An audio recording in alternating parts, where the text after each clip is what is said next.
Rahasia di balik Cortex, ketika hacker Indonesia menyelamatkan negeri. Oleh Christovita Wiloto, Chairman Strategik Indonesia. Tuhan tolong bukakan rahasia ini bagi dunia, terutama rakyat Indonesia. Cerita ini tentang perjuangan anak bangsa menghadapi sistem besar bernama Cortex, sistem yang seharusnya membantu kerja negara, tapi justru tersendat, sering rusak, dan diselimuti banyak masalah. Namun di balik kekacauan itu, muncullah secercah harapan, anak-anak muda Indonesia, para ahli komputer yang jenius, turun tangan memperbaiki keadaan. Mereka bukan dari luar negeri, bukan dari perusahaan asing.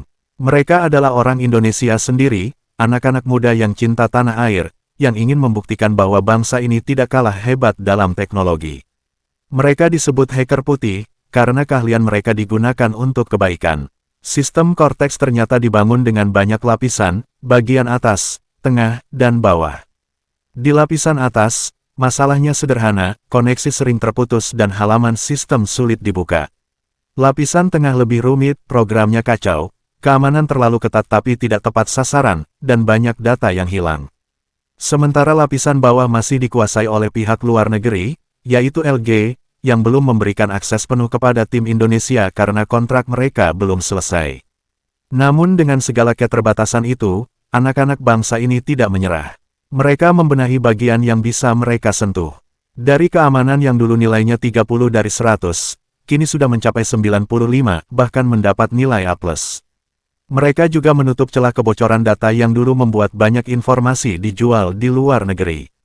Kini, hampir semua sudah terkunci rapat. Yang menarik, hacker Indonesia ternyata diakui dunia.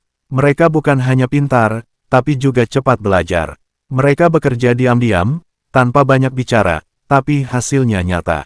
Inilah bentuk cinta tanah air yang sejati, membela negeri tanpa senjata, melainkan dengan pengetahuan dan keberanian. Namun di sisi lain, kisah ini juga membuka mata kita tentang betapa bahayanya ketergantungan pada pihak asing.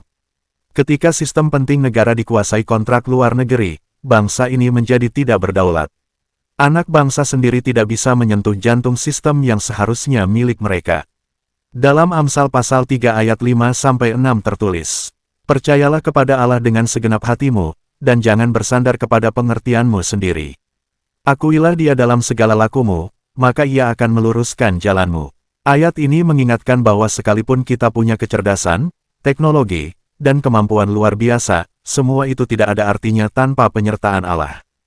Kemenangan sejati bukan karena kehebatan manusia, tapi karena tangan Tuhan yang bekerja melalui mereka.